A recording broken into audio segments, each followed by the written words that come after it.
देश के पूर्व राष्ट्रपति महामहिम आदरणीय प्रणब मुखर्जी हमारे बीच नहीं रहे। मैं उनको अपनी तरफ से और कांग्रेस पार्टी की तरफ से श्रद्धा सुमन अर्पित करता हूँ, श्रद्धांजलि देता हूँ। भगवान उनको अपने श्री चरणों में स्थान दे और इससे देश को ही नहीं, कांग्रेस पार्टी को ही नहीं, देश को बहुत बड़ी अपूर्णीय क्षति हुई है जिसकी भरपाई नहीं की जा सकती। आज की शहर के माहौल को देखा, क्योंकि शहर पिछले 6-8-7 महीनों से कोरोना महामारी के कारण शहर ही नहीं पूरा देश, पूरा विश्व जूझ रहा है। और हम बाबा मार्कंडेश्वर से प्रार्थना करते हैं कि जल्द से जल्द कोरोना महामारी से छुटकारा मिले और वहीं आम जन को राहत मिले और पहले की तरह उनका जीवन यापन सुचारू रूप से चल सके। यहाँ के विधायक, देखिए 2 दिन पूर्व मैं समझता हूँ कि विधायक जी झूठा श्रेय लेने की कोशिश कर रहे हैं। जब आज से 5 दिन पूर्व या लास्ट वीक की बात करेंगे तो हरियाणा सरकार ने शनिवार और इतवार को मार्केट को बंद करने का निर्णय लिया, नए दिशा निर्देश दिए गए। उसके 2 दिन के बाद एक और निर्णय आया कि सोमवार और मंगलवार को बाजार बंद रहेंगे, जिससे कि पूरे हरियाणा के दुकानदार भाइयों को बहुत बड़ा आघात लगा और उन्होंने अलग अलग अपने अपने तरीके से नाराज़गी जताई। कुछ दुकानदार भाई हमारे संपर्क में भी आए, उन्होंने कहा कि हमारी बात को उठाया जाए और हमने इस मुद्दे को उठाया। वहीं तुरंत प्रभाव से अगले दिन ही निर्णय आया केंद्र सरकार के द्वारा अनलॉक 4 लागू किया गया और पूरे देश में राज्य सरकारों को दिशा निर्देश दिए गए कि अनलॉक 4 के तहत कहीं भी किसी भी राज्य में लॉकडाउन नहीं होगा। और ये तुरंत प्रभाव से आज रात से ये दिशा निर्देश लागू हो जाए। वहीं शाहबाद के विधायक झूठा श्रेय ले रहे थे और लोगों को लड्डू खिला रहे थे। अरे लड्डू तो हम भी खिला देंगे भाई, समय आने दो, समय आने तो लड्डू हम भी खिला देंगे। कैसे खिलाएंगे लड्डू? अभी आपने सवाल किया था मुझसे 2 दिन पूर्व, विधायक जी कह रहे थे, क्या कह रहे थे, लड्डू हम ऐसे खिलाएंगे। मैं भाई का स्वागत, उन्होंने क्या कहा कि अगर मैं तेरी पार्टी में आ गया फिर कहाँ जाओगा, फिर तो शाहबाद में भी नहीं रहेगा। मैं तो भाई का स्वागत जो है खुली बाहों से बाहें फैलाकर करूँगा। काजू कतली खिलाऊंगा, लड्डू खिलाऊंगा। किस बात पे लड्डू खिलाऊंगा? कांग्रेस पार्टी में आए, अपनी पार्टी को छोड़ के जज्बा, खुले मन से अनिल धनतोड़ी कांग्रेस पार्टी और कांग्रेस पार्टी के कार्यकर्ता स्वागत करेंगे विधायक जी का, लेकिन वो अपनी पार्टी छोड़कर आए। और ये आपके न्यूज़ चैनल के माध्यम से मुझे पता चला और आपके द्वारा पता चला और आप ही के चैनल पे उन्होंने कहा कि मैं अगर कांग्रेस पार्टी में आ गया तो फिर ये कहाँ जाएगा। भाई मैं पहले भी शाहबाद में रहता था, मैं अब भी शाहबाद में रहता हूँ और आगे भी शाहबाद में ही रहूँगा और आपका स्वागत करूँगा। ढोल ताशे, काजू कतली, बर्फी, मेवे सारे खिलाऊँगा। लेकिन अब अपनी बात पे रहें, अपनी जुबान पे रहें। ये आपके न्यूज़ चैनल पे भी रिकॉर्डेड है, मीडिया में भी रिकॉर्डेड है और जो मेरी बात आप भी रिकॉर्ड कर रहे हैं ये भी रिकॉर्डेड है।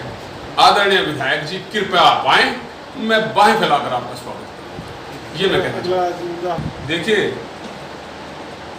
भाजपा हमेशा से गौ भक्त की बात करती है। गौ हमारे लिए सामान्य है, हिंदुस्तान में गौ पूजनीय है, बहुत उच्च स्थान है गौ माता का और हम भी दिल से गौ माता की बहुत आदर और वो करते हैं कि गौ माता का हर एक व्यक्ति हिंदुस्तान में गौ माता को पूजता है।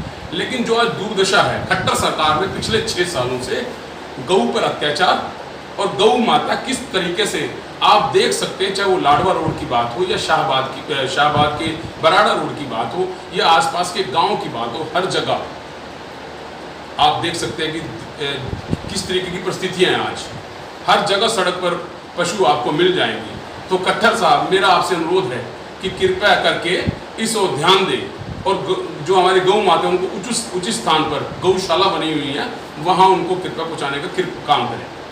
बात थी 2 दिन पहले, हाँ जी, 2 दिन पहले देश के आदरणीय प्रधानमंत्री श्री नरेंद्र मोदी जी ने एक बात कही कि सबको अपने घरों में कुत्ते पालने चाहिए, देसी कुत्ते पालने चाहिए और खिलौने बनाने चाहिए।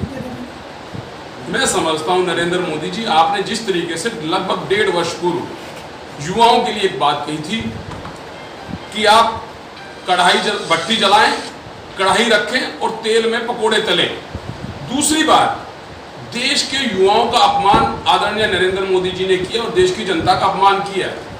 मन की बात आप हमेशा करते हैं 6 वर्षों से आदरणीय प्रधानमंत्री जी, कभी जन की भी बात करें आप। जब आप जन की बात करेंगे तो जन स्वागत करेगा, लेकिन अब मैं समझता हूं हिंदुस्तान की जनता जाग चुकी है और झूठे लोग लुभावन भावनाओं में अब नरेंद्र मोदी जी आपके आने वाले नहीं है जनता। सर ये नहीं, ऐसी कोई बात नहीं है। कांग्रेस पार्टी हमेशा से इस हिंदुस्तान के मजदूर और हिंदुस्तान के किसान के साथ खड़ी है। जब जब किसान के ऊपर विपदा आई, चाहे कांग्रेस पार्टी सत्ता में थी या अब सत्ता में नहीं है, हमेशा से कांग्रेस पार्टी का स्टैंड, हमारी लीडरशिप का स्टैंड, आदरणीय श्रीमती सोनिया गांधी जी, आदरणीय राहुल गांधी जी हमेशा रोज किसान की बात करते हैं।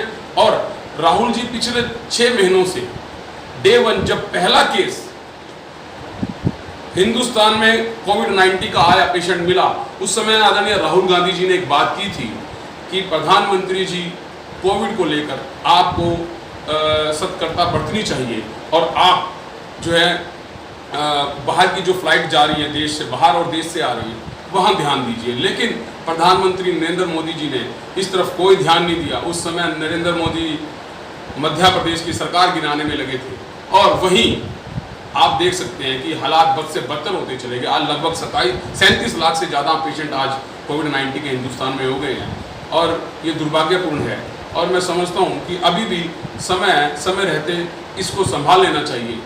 और नरेंद्र मोदी जी ने कहा था डे 1 कि महाभारत का युद्ध 18 दिनों में जीता गया, हम लोग 21 दिन में कोरोना को जीत लेंगे। लेकिन मैं ये कहता हूँ प्रधानमंत्री जी, कभी आप दिया जलवाते हैं, कभी आप ताली बजवाते हो और कभी आप थाली बजवाते हो। थाली बजाने से, ताली बजवाने से और दिया जलाने से कोरोना नहीं जाएगा। कोरोना जाएगा उसका एंटीडोट बनने से, उसकी दवाई आने से, उसकी सतर्कता बरतने से और लोगों को समझाने से या लोगों के ऊपर ध्यान देने से। आज हिंदुस्तान का जीडीपी माइनस में चला गया, ये देश में पहली बार है। और नरेंद्र मोदी जी आज भी देश में अर्थव्यवस्था का ढिंढोरा पीट रहे हैं कि हम देश में तरक्की और उन्नति करते हैं। कहाँ गया तरक्की और उन्नति और विकास? कहाँ है विकास? मुझे खोजने से भी विकास नहीं मिलता। और यही मैं आपको कहना चाहता हूँ कि आपके माध्यम से कि भाजपा आप जाग जाइए, नरेंद्र मोदी जी आप जाग जाएं, जाग जाएं।